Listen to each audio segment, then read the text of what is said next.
Hello everyone. In this part, we will discuss the wind current due to uneven heating of Earth. Means what? Wind current is generated in the atmosphere of the Earth because of the uneven heating, right? So what the uneven heating means? The uneven heating means the Earth surface here do not get equal heat from the sun. Let suppose this be the sun here, right? Let this one be the sun. So the earth surface, right? Let this be the earth surface, right? Here you can see the diagram. The earth surface do not get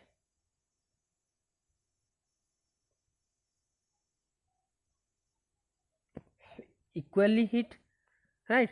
So अगर यहाँ पे सन है तो ये part जो है ये equator होता है, ये इक्वेटर है, ये है क्या, पोल है ना। नीचे वाला हिस्सा है साउथ पोल, ऊपर वाला है नॉर्थ पोल। तो जो इक्वेटर है, इस इक्वेटर को सबसे ज़्यादा हीट मिलता है, राइट? और जो पोलर रीजन है वो उसको कम हीट मिलता है। तो डेफिनेटली जो अलग अलग एरिया हैं, अलग अलग रीजन है अर्थ सरफेस में, हर एक एरिया को अलग अमाउंट ऑफ हीट मिलता है फ्रॉम द सन। सो इसके वजह से क्या होता है, wind current. What wind current means, the wind current is nothing but the flow of air, right? हम यहाँ पे विंड करंट बोल रहे हैं फ्लो को, right? So the air is moving and this moving air is known as wind current here.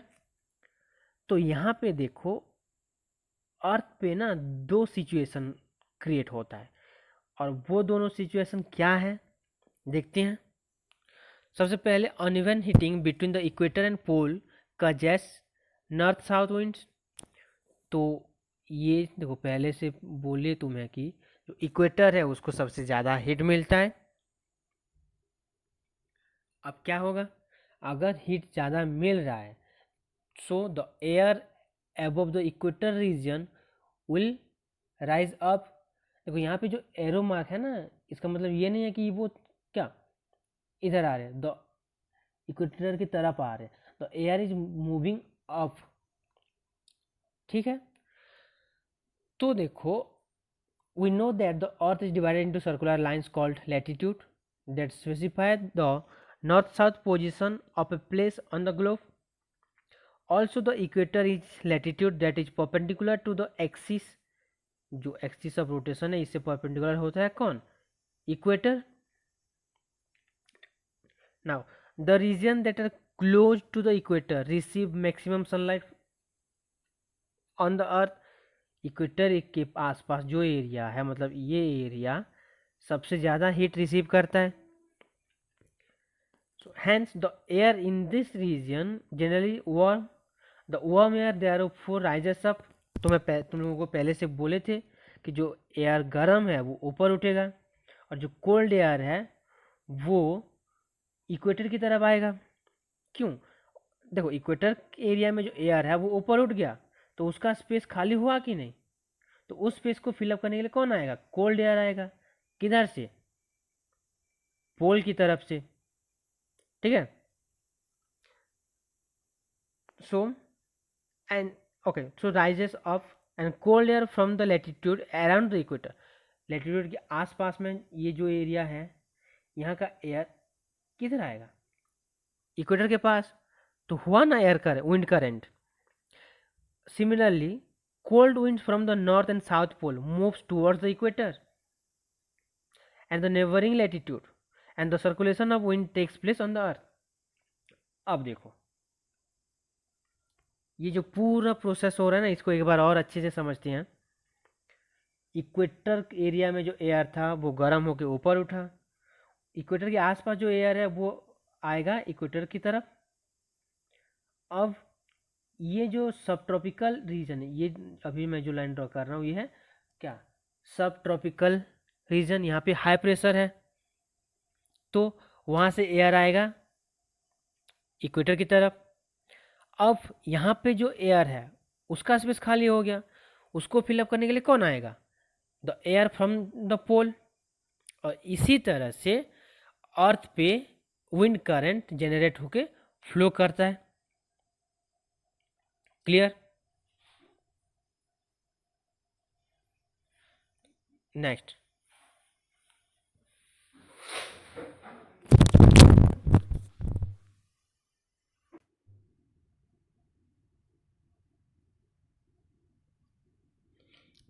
Okay everyone, सो देखो यहाँ पे एयर जो है, पहले से देखो, तुम्हें पहले से बोले कि नॉर्थ टू साउथ या फिर साउथ टू नॉर्थ पोल, वो तो फ्लो कर रहा है, okay.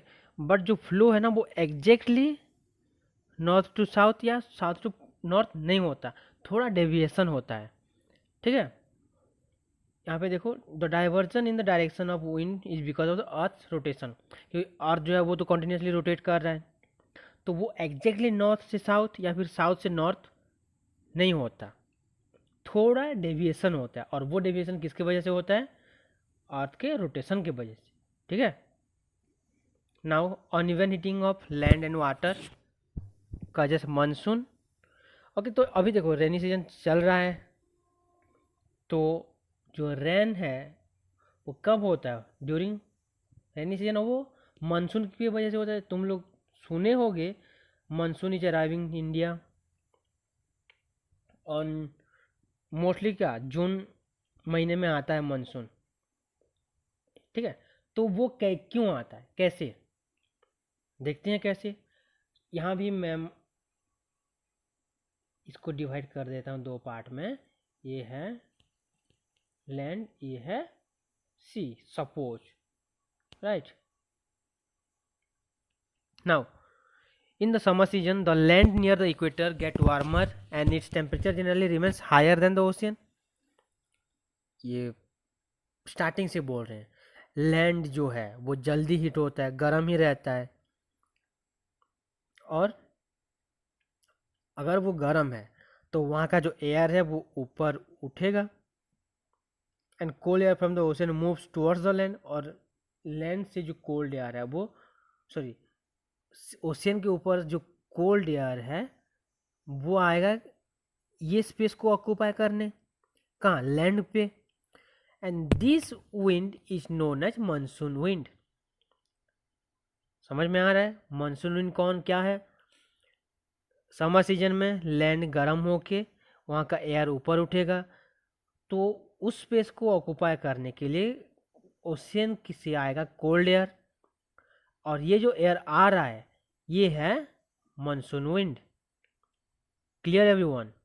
Now since this winds come from the ocean they carry water with them, और ये जो एयर है वो ओशन से आ रहा है, तो उसमें क्या वाटर भी रहता है। Similar way the wind in winter season moves from the land towards the ocean, और विंटर सीजन में क्या होता है? Land to sea. In summer season में सी टू लैंड, और जो सी टू लैंड आता है दिस इज मानसून। क्लियर? अब इस चीज़ को समझने के लिए यहाँ डायग्राम देखो इंडिया का,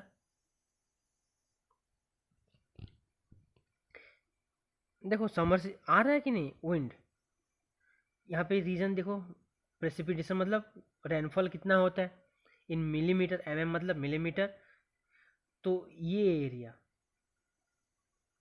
ये जो एरिया है यहाँ से क्या 1200 से ज़्यादा, बाकी जो ये एरिया है यहाँ पे कितना 600 से 1200। तो यहाँ पे देखो हमारा जो झारसुगुड़ा मतलब उड़ीसा कहाँ पे है? इस एरिया में, तो अच्छा खासा बारिश हो जाता है यहाँ पे, ठीक है। तो आई थिंक सबको समझ में आया क्या क्या? Uneven heating of between the equator and the pole causes north south wind. Then एक चीज़ और, जो मानसून आता है वो, तो uneven heating of earth causes north south wind and also cause what? The monsoon wind. दोनों चीज़ें समझ में आया क्लियरली?